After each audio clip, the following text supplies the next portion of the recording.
Bentar lagi akan banyak yang mengikuti tradisi-tradisi agama yang lain, agama Nasrani. Orang beli pohon, kita beli pohon. Orang pakai pakaian itu, kita juga pakai. Orang pakai trompet, kita pakai trompet. Nah, itu contohnya seperti itu. Jadi orang-orang seperti itu menjadi tanda-tanda datangnya hari kiamat. Itu banyak. Bapak Ibu tak tahu, tak salahkah? Muslim mengikuti orang-orang kafir itu banyak. Saya ingin mengangkat satu hal tentang fenomena yang akan terjadi di akhir zaman. Kita akan coba mengangkat beberapa hadis dari perkataan baginda Nabi Muhammad SAW tentang munculnya fenomena-fenomena akhir zaman atau hal-hal yang terjadi di akhir zaman sebelum hari kiamat itu datang. Allah berkata di dalam Al-Quran, di dalam surat Al-A'raf, kata Allah, yas'alunaka 'anis sa'ah. Orang bertanya kepadamu tentang hari kiamat. Kemudian Allah jawab, ayyana mursaha? Qul innama ilmuha 'inda rabbi. Katakan kepada mereka bahwa sesungguhnya hari kiamat itu, pengetahuan hari kiamat hanya ada pada Tuhanmu, pada Rabbmu. Nabi ditanya oleh malaikat tentang hari kiamat, jawabannya ketika malaikat datang kepada Nabi, ketika duduk bersama para sahabat termasuk Umar bin Al-Khattab, kata Nabi, yang ditanya tak lebih tahu daripada yang bertanya. Yang ditanya tidak lebih tahu daripada yang bertanya. Itu tentang kiamat. Sehingga kemudian ditanya kepada Nabi pada kalimat selanjutnya, wa ma amaratiha, dalam riwayat yang lain an alamatiha, tanda-tandanya gimana, kata dia. Disampaikan oleh Nabi. Salah satu di antara yang disampaikan oleh Nabi, poinnya adalah ketika budak menghasilkan anak dari tuannya, ketika binatang melata bisa berbicara, kata Nabi, dan lain sebagainya. Di dalam riwayat yang lain, kata Nabi, tidak akan terjadi hari kiamat sampai muncul 10 perkara. Yang 10 terjadi, 10 tersebut oleh para ulama dikatakan 10 tanda hari kiamat besar.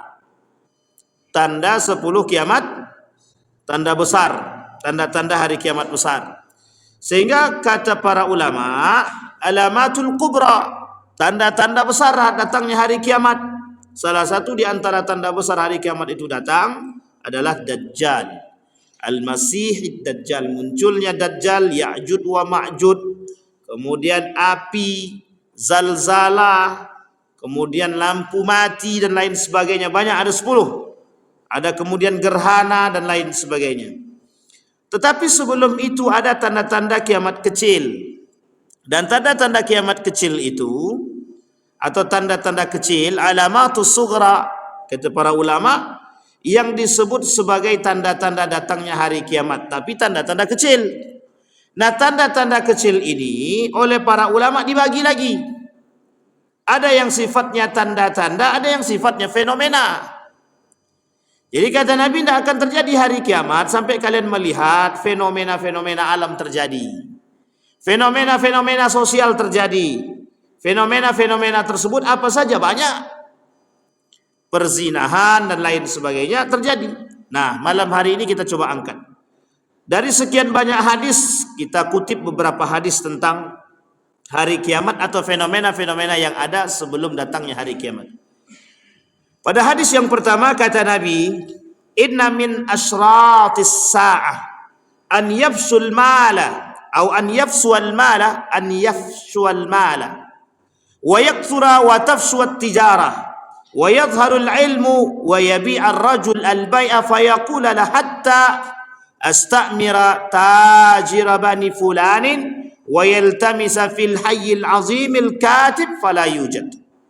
Di antara tanda hari kiamat adalah harta yang banyak tersebar dan melimpah, aktivitas perdagangan yang marak, ilmu yang tersebar, sehingga seseorang yang sedang menjual barangnya berkata, aku tidak menjual barangku ini sebelum aku meminta pendapat seseorang dari Bani Fulan. Dan termasuk di antara tanda hari kiamat adalah ketika di sebuah daerah dibutuhkan seorang penulis akad yang adil, tetapi ketika mereka dicari tak satu pun di antara mereka yang ditemukan. Bapak Ibu sekalian yang berbahagia, maksud hadis ini adalah lebih tepatnya maraknya penipuan dalam bisnis. Penipuan-penipuan dalam tijarah, dalam perdagangan. Kalau kita berbicara tentang data orang-orang yang tertipu dalam transaksi, perdagangan, bisnis dan lain sebagainya, itu tak sedikit. Tak sedikit. Bermunculan investasi bodong, bermunculan orang-orang penipu-penipu di Facebook.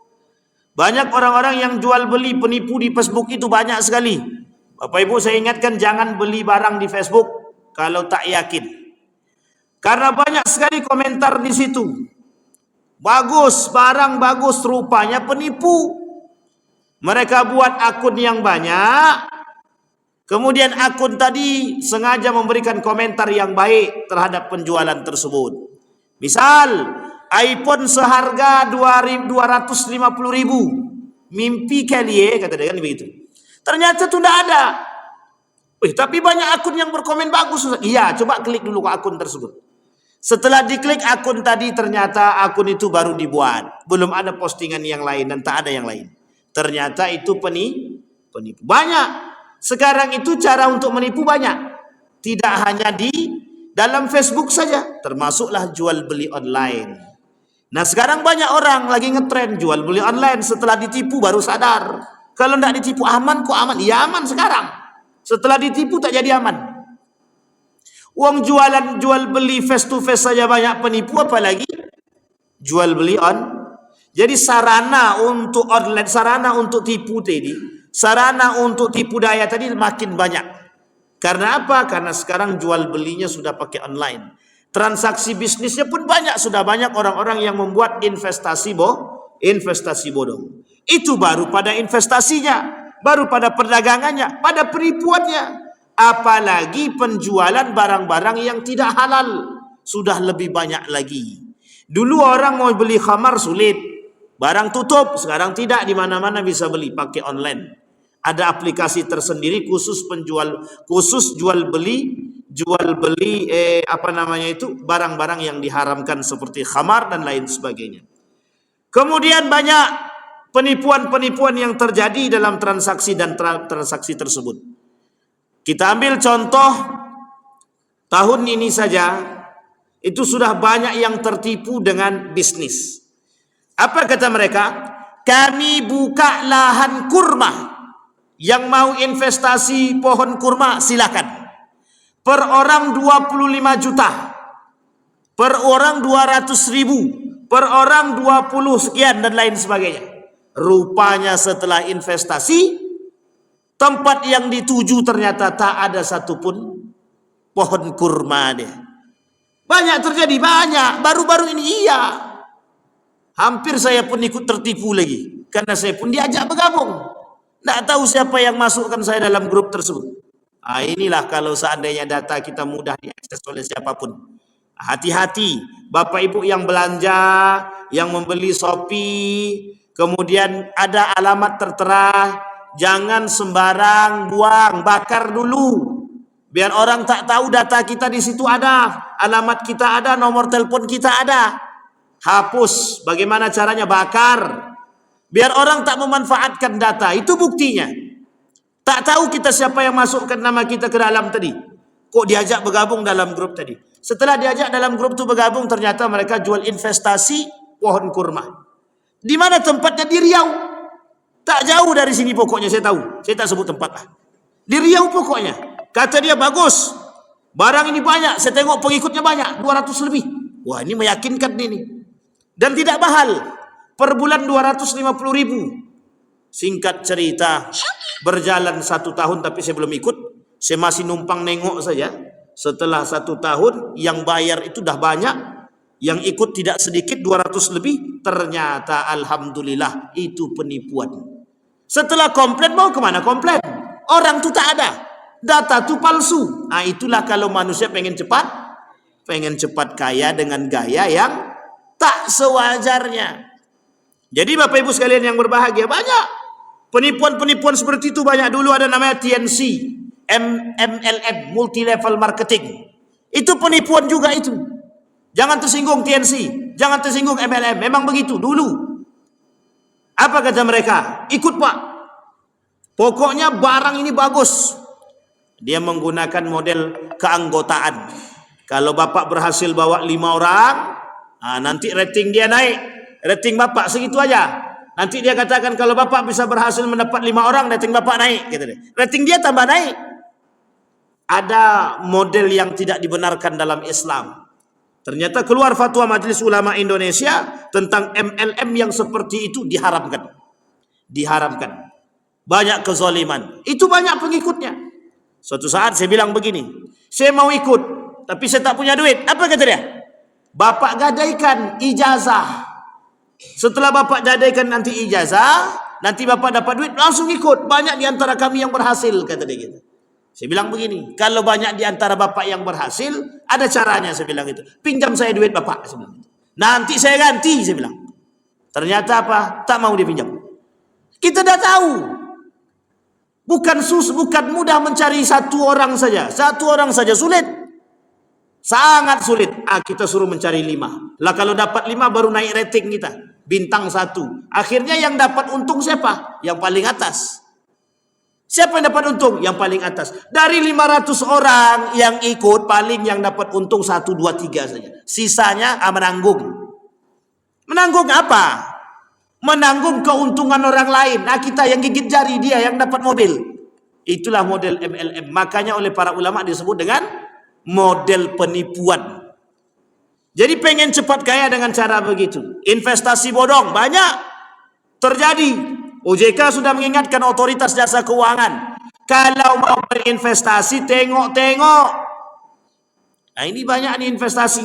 Orang-orang yang terjadi di akhir zaman adalah bisnis-bisnis yang menipu. Gadai emas. Tergiur dah, apalagi emas. Besok kalau saya masuk duit nih, masuknya 5 slot. Satu slotnya cuma 20.000. Kalau 5 kali 20, 100.000 cuman. Kata dia. Bisa berapa lama? 3 tahun. Sudah bisa mendapat emas batangan. Cuman jarak 2 tahun. Yang ikut 1.000 lebih. Ini kawan saya pula yang curhat nih. Alhamdulillah, kata dia. Kami ditipu, kata dia. Lagian. Dah tahu barang begitu. Dah tahu model-model begitu. Sekarang banyak Pak. Banyak. Apalagi tengok di Facebook itu. Beberapa minggu yang lalu, 1 pekan yang lalu. Saya lihatin tuh kepada istri saya. Banyak sekali barang murah di Facebook nih. Rupanya penipuan semua. Banyak bermunculan cara mereka dan tidak sedikit yang tertipu. Tidak sedikit yang tertipu. Nah, pertanyaannya adalah, betulkah perkataan Nabi kelak di akhir zaman itu banyak bisnis-bisnis itu yang sifatnya menipu? Bukan lagi banyak, banyak sangat. Banyak sangat. Kita bisa temukan. Tak usah jauh-jauh. Kadang kita temukan di sekitar kita. Yuk kita bangun usaha. Yuk. Orang tak dikenal, tiba-tiba ngajak bangun usaha. Kita percaya dan yakin. Ujung-ujungnya, lakono tipu, orangnya kabur. Sedangkan orang yang kita percaya saja bisa kabur. Apalagi yang tidak kita percayai. Udah kita nggak kenal, baru kenal. Melihat prospek ke depan, bagus nih bisnis tanah nih. Bangun rumah, properti dan lain sebagainya. Alhamdulillah, hilang duit. Ujung-ujungnya stres. Sekarang ada bisnis baul. Bisnis gaul sekarang. Apa itu? Bisnis jual beli jabatan. Itu juga jadi bisnis sekarang. Itu juga bisnis menipu. Kenapa kita katakan bisnis menipu? Gara-gara jual beli jabatan itulah banyak yang tertipu. Sudah masuk 20 juta. Untuk tenaga honor aja 20 juta coba. Rupanya orang yang memasukkan tadi kabur. Sudah ada 10 orang. Sekarang dilaporkan ke Polda. Alhamdulillah sampai sekarang tak masuk penjara. Coba Bapak Ibu bayangkan. Jadi jangan pengen cepat kaya. Butuh proses. Kalau pengen jadi orang kaya, pakai proses yang baik. Ikuti anjuran, ikuti ajaran main, ikutkan regulasi. Bagaimana cara Nabi berbisnis? Ini tak pengen cepat kaya, menipu ya. Sampai kapan? Dan itu yang terjadi. Ada bisnis-bisnis yang penipu lagi banyak. Contohnya bisnis apa? Bisnis travel umroh. Oh, yang travel umroh, jangan jual lisan, jangan jual hotel kalau tak jelas, jangan jual tiket pesawat kalau tak jelas. Ini sengaja nih Bapak Ibu, biar ada ini, jadi enak dia nyampaikannya. Kenapa begitu? Banyak yang menipu. Hotelnya di Madinah bagus, sampai di Madinah 10 kilo.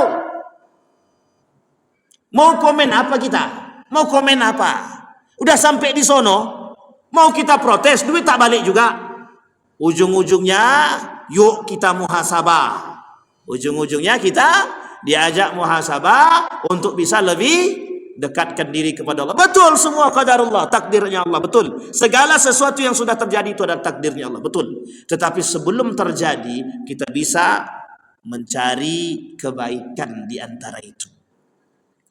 Berarti memang begitu kita? Iya, harus begitu. Banyak ini travel. Mohon maaf jangan tersinggung para travel. Kami hanya ingin keadilan dan kebaikan dan kejujuran. Berbisnislah dengan jujur ala Nabi. Berbisnislah. Ini lagi heboh soalnya Pak, masalah travel nih. Banyak travel penipu tuh. Tahun ini saya pulang kemarin itu, waktu kami berangkat itu di bulan Oktober kemarin, itu kita berangkat. Ketika di Malaysia itu ada orang Surabaya sekitar 200-an lebih terdampar di situ. Orangnya dah kabur, duitnya hilang. Akhirnya apa? Mau tak mau, setiap orang tuh menelpon. Selama sebulan mereka terdampar di bandara. Lebih kurang sebulan lah terdampar di bandara, tidak bisa pulang. Karena apa? Karena ternyata duit mereka tak ada lagi. Untuk balik ke Riau tak jadi berangkat umroh. Malu apa tak malu? Yang menjadi masalah adalah kemana orangnya. Sehingga kemarin oleh Kementerian Agama ditutuplah sekitar 600 lebih travel, dicabut surat izinnya oleh Kemenak, dibekukan 600 lebih, termasuk beberapa travel yang ada di Pekanbaru ini. Bayangkan Bapak Ibu, itu kenapa? Penipu. Punya surat izin? Punya. Kami bergandeng sama si Anu, rupanya tak. Ketika kita klarifikasi, betul si Anu itu travel A itu bergandeng dengan Anda? Enggak pernah kami kerjasama, kata dia. Coba Bapak Ibu bayangkan, hanya untuk mencari sekarang nih Bapak Ibu, travel umroh itu, travel itu adalah bisnis yang paling enak. Kenapa sekarang banyak orang berangkat umroh? Bapak Ibu boleh cek tuh nanti di tempat imigrasi itu berapa banyak per hari tuh orang buat paspor. Dulu Pak, tahun 2010 kalau kami buat paspor itu sedikit bisa dihitung pakai jari. Yang berangkat itu paling orang-orang yang mohon maaf, yang memang punya kelebihan harta yang lebih gitu. Kerjaannya kan ke luar negeri, Malaysia. Kalau sekarang tidak, dari punya rumah, dari punya mobil sampai tak punya pun punya paspor, dan mereka semua membuat paspor. Banyak orang pengen umroh, pengen berangkat, pengen jalan-jalan, ditambah dengan tiket murah dan lain sebagainya. Yang terjadi apa? Bermunculan di situ, karena saking banyaknya minat orang berangkat umroh, bermunculanlah travel. Nah, yang kita inginkan adalah travel yang amanah, yang jujur, yang benar. Jangan menjual lisan atau menjual brosur saja. Apa maksudnya? Di brosurnya disampaikan hotelnya jaraknya sekian. Hotelnya jarak cuma 75 dari mata, dari pandangan mata. Dari kaki 200. Kan tak imbang itu. Banyak begitu, banyak. Dan ini harus kita hati-hatikan bisnis. Dan bisnis-bisnis seperti ini sangat terjadi. Bukan hanya itu. Ada bisnis yang lain, ada. Ada namanya bisnis haji dengan visa multiple. Apa itu? Banyak yang dipulangkan oleh Saudi Arabia. Karena apa? Visa dia ziarah, bukan visa haji.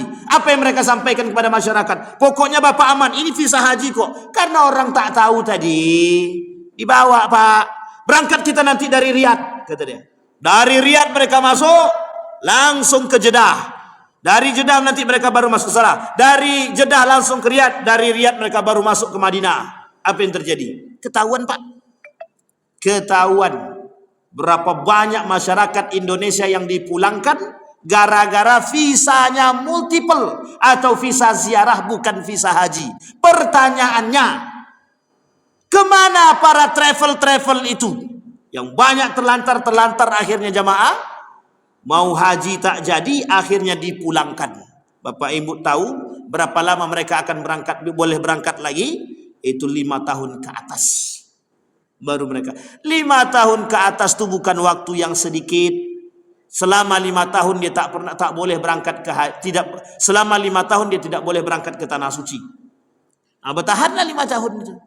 Dan alhamdulillah travelnya itu dibekukan oleh Kementerian Agama. Itu yang harus kita apresiasi. Ini banyak Pak travel bodong ini. Masalahnya kadang-kadang begini, kok bisa lolos gitu. Kenapa kok bisa lolos? Piti masuk. Maksud saya paham Bapak Ibu? Paham maksud saya itu? Piti masuk. Ini tadi. Kadang-kadang korupsi ini memang sangat menguntungkan sebelah pihak dan merugikan pihak yang lain. Hanya demi kepentingan pribadi diizinkan mereka melakukan hal demikian, yang terjadi adalah kerusakan dan kerusakan yang lain. Penipuan dalam bisnis. Masih banyak lagi Bapak Ibu bisnis-bisnis itu yang sifatnya penipuan itu banyak. Artinya begini Bapak Ibu, kalau ada bisnis itu yang menggiurkan, bisa langsung mendatangkan puluhan juta, Bapak Ibu pikir-pikir dulu. Yang kerja mati-matian aja per bulan cuma sekian. Tiba-tiba datang orang yang menawarkan Bapak masuk 200 juta langsung 20 miliar. Kalau udah begitu itu udah jelas bohongnya tuh. Jangan terpercaya lagi. Gilo awak dibuatnya. Tapi ada pusat dalam trading. Iya, kalau trading itulah jelas haram. Spekulasi dan ribawinya jelas. Jangan ikut-ikutan. Nah, tapi kalau Bapak Ibu mau pasang saham di air sofa boleh. Ini jelas. Pasar saham nih, ini jelas. Pasang saham di sini boleh. Artinya apa? Berinvestasi di sini. Insya Allah ini akan semakin melejit ini. Asalkan cepat keluar surat izinnya. Kalau lambat surat izinnya keluar, lambat pula nanti prosesnya Pak Ketua. Udah keluar belum? Langsung kita promosikan. Jadi Bapak Ibu mau investasi ke situ boleh, tidak ada masalah. Tergantung aturan main daripada pengurus masjid. Kalau mau dibuat aturan main model begitu bagus, butuh modal sekian, turut seperti Rote tahu? Rote tahu Bapak Ibu? Rote itu pemiliknya tidak satu. Setiap satu outlet itu ada 8 pemilik saham, 8 orang. Dan mereka per bulan dapat. Nah, boleh dicontoh itu Ketua. Rote itu bagus. Dan alhamdulillah untuk hari ini di sekitar Riau ini, Rote ini termasuk salah satu bisnis yang menjanjikan. Tapi sekarang tidak lagi dibuka. Model seperti itu tak dibuka lagi. Hanya saja kita boleh meniru dan mempelajari model dan sistem bisnis yang dilakukan manajemennya mereka, dan mereka mau berbagi, dan itu bagus saya kira. Bayangkan Bapak Ibu sampai mereka sudah punya pondok pesantren, pembiayaan untuk yang tidak mampu dan lain sebagainya mereka sediakan, dan alhamdulillah bermanfaat. Dan dalam setiap satu outlet itu ada 8 pemilik saham. Jadi tidak semuanya secara keseluruhan per outlet, dan ternyata per outlet itu ternyata pendapatannya tidak sedikit, lumayan. Ada salah satu di antara kakak kelas kami yang ikut itu per bulan dia tanam 75 juta. Dia per bulan sampai hari ini, dari dulu berdiri sampai sekarang, outlet tersebut per bulan dia dapat 4 juta. Kalau kita kalikan 2 tahun sudah balik modal. Dan alhamdulillah, dan juga membantu. Dan ternyata memang model manajemennya cukup bagus, dan itu bisa ditiru. Untuk air apa namanya tadi? Sofi suci. Sofa, bersih, suci, jernih, dan lain sebagainya. Baik Bapak Ibu sekalian yang berbahagia, hadis yang kedua, baru satu nih. Kemudian kata Nabi pada hadis yang kedua, tidak akan terjadi hari kiamat sampai kalian akan melihat maraknya LGBT di dunia. Nah ini tak usah kita sebut lagi. Dah pernah kita sampaikan di sini. Anak SMK saja punya grup WA LGBT. Laki-laki semua isinya di situ. Ada yang mohon maaf Bapak Ibu ya. L itu apa? Lesbi. Tahu Bapak Ibu lesbi itu apa? Ibu tahu enggak lesbi itu apa? Lesbi itu perempuan dengan perempuan. G-nya gay. Gay itu laki-laki dengan, kalau bahasa gaulnya, homo. Kemudian bi. Apa bi itu? Biseksual. Dua-duanya. Baik laki-laki mau perempuan sikat. T. Transgender. Transgender tahu Bapak Ibu? Apa itu transgender? Ada yang tahu? Abang-abang ganteng. Apa itu transgender? Mengganti kelamin. Tahu Bapak Ibu mengganti kelamin? Ini lagi viral itu. Siapa perempuan itu? Iza. Ya Allah ya Rabb. Itulah yang abang-abang ini lebih tahu nih. Itu Bapak Ibu, ini kasus ini. Bisa masuk ke tanah suci. Hakikat dia laki-laki, dia ikut salah satu travel berangkat umroh, tapi masuk dia perempuan. Karena memang dia laki-laki mau merubah jadi perempuan. Itu dilaknat oleh Allah tuh, dah jelas dilaknat itu. Kata Allah, sabbahar rijal bin nisa wa sabbahat nisa bir rijal, la'anallah. Allah laknat laki-laki yang menyerupai perempuan dan perempuan yang menyerupai laki-laki gitu deh. Allah laknat. Nah, ini ada Pak. Laki-laki aslinya laki-laki, tapi dia ingin jadi perempuan sehingga dia ikut berangkat umroh, ikut travel dan dia menjadi menjadi perempuan. Itu dihujat banyak orang termasuk majelis ulama. Apa kata majelis ulama? Itu sudah kelewatan batas gitu. Terlaknat itu perbuatan terlaknat gitu deh. Kenapa? Karena dia laki-laki masuk dalam perempuan dan sholat di tempat perempuan. Berbahaya apa tak berbahaya itu? Wow, itu dia. Ini namanya aja akhir zaman ya begitu. Jadi akhir zaman tuh apapun yang tak pernah terjadi dahulu sekarang terjadi itu Pak. Coba bayangkan tuh. Nah sekarang bagaimana itu kondisi seperti itu? Kita ambil poinnya Bapak Ibu. Seorang yang sudah jelas laki-laki dia dan dia merubah menjadi perempuan itu dah mesti dilaknat oleh Allah. Pertanyaannya kalau dia berangkat umrah dapat pahala apa tidak? Sekalipun umrah itu baik. Jangan langsung cepat-cepat bilang tidak. Kita bukan Tuhan ini. Artinya apa? Perbuatan itu salah. Kenapa? Karena dia sudah laki-laki merubah diri jadi perempuan sudah salah satu. Kemudian dia berangkat umrah dan dia ikut barisan perempuan salah dua. Tambah dia berbaur dengan perempuan, mohon maaf, salah tiga lagi. Banyak kali salahnya itu. Yang keempat dia menipu orang, jadi 4. Bisa pula lewat ya. Itu salut kita. Nah sekarang ada pertanyaan, bagaimana hukumnya umrah bagi laki-laki yang menyerupai perempuan? Astagfirullahalazim. Kita rujuk kepada hukum. Kalau dia punya 2 kelamin, dia boleh milih kelamin itu yang mana? Mana kecenderungan dia? Kalau dia punya 2 kelamin, kecenderungan dia kepada perempuan, dia pilih perempuan. Kalau kecenderungannya kepada laki-laki, dia pilih laki-laki. Ada kejadian? Ada. Ada orang yang lahir dengan 2 kelamin? Ada. Tergantung dia mau pilih yang mana. Kalau seperti itu tidak dipersalahkan dan tidak dipersoalkan dalam agama. Dia dibolehkan untuk memilih. Ini sudah jelas laki-laki kok milih jadi perempuan. Itu yang terlaknat itu yang di situ. Maka kata Nabi kelak di akhir zaman akan banyak tuh orang-orang seperti itu. Bapak Ibu tidak usah khawatir. Saya dulu termasuk orang yang pemberantas laki-laki yang menyerupai perempuan. Tahu Bapak Ibu maksud saya? Laki-laki kemayu. Yang jalannya kayak cewek. Tahu? Nah, itu kami berantas dulu di kampus Pak. Dulu waktu saya di Jogja itu kami di kampus tuh. Saya bersama kawan saya kami cari itu mana laki-laki yang kemayu. Kami bawa dia fitness. Jalan kayak laki-laki, jangan kayak perempuan gitu. Kadang-kadang jijik pula kita nengoknya Pak. Tangannya melambai-lambai begitu. La ilaha illallah. Apa bahasanya? Banci ataupun bencong. Banci ataupun bencong. Bapak Ibu sekalian yang berbahagia, coba Bapak Ibu lihat, banyak enggak yang bermunculan orang-orang begitu hari ini? Dan Bapak Ibu sekalian yang berbahagia, kenapa banyak bermunculan orang-orang seperti itu hari ini? Karena mereka diberikan tempat dan ruang, dan dibela, dan dijaga, dan dihormati serta dihargai. Siapa yang menghargai mereka?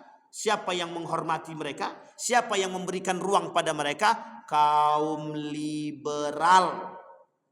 Siapa itu Bapak Ibu? Yang kedua siapa lagi? Pejuang hak asasi manusia.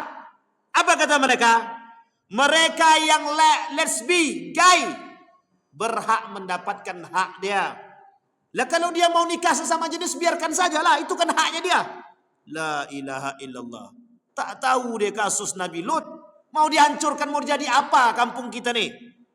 Kalau sempat ada terjadi di kampung sini bang, tolong cepat-cepat dicegah, usir dari kampung. Itu dah yang paling hukuman paling rendah, serendah-rendahnya itu di dalam Islam.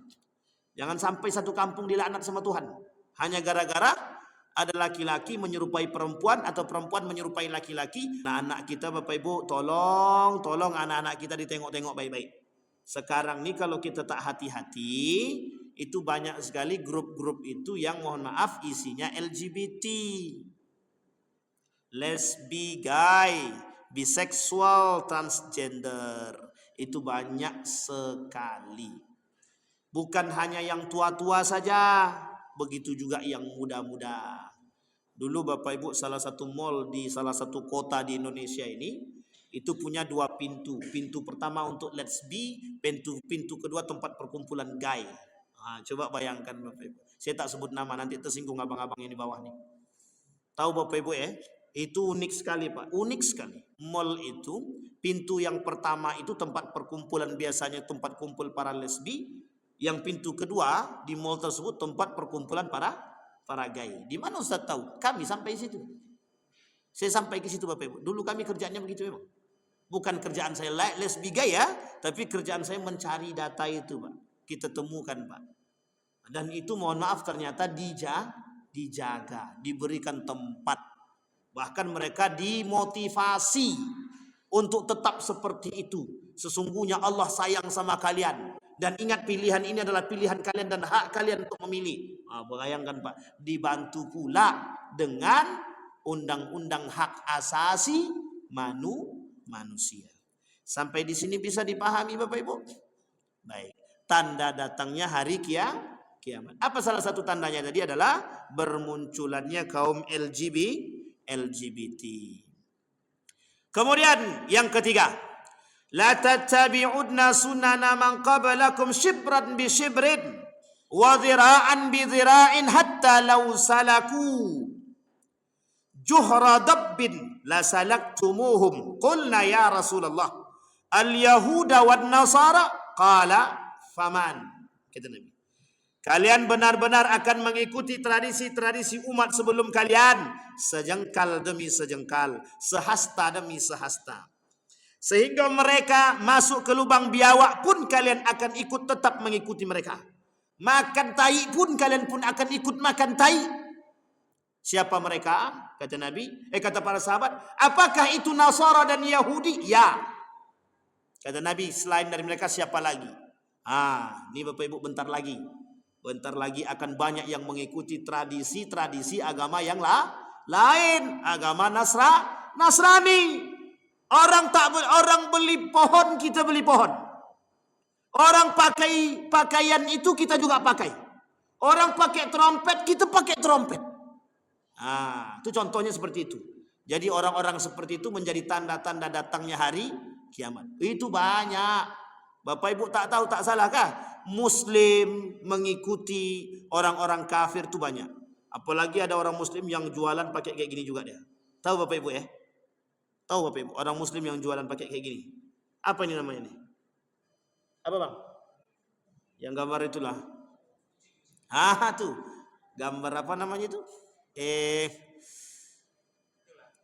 Bukan.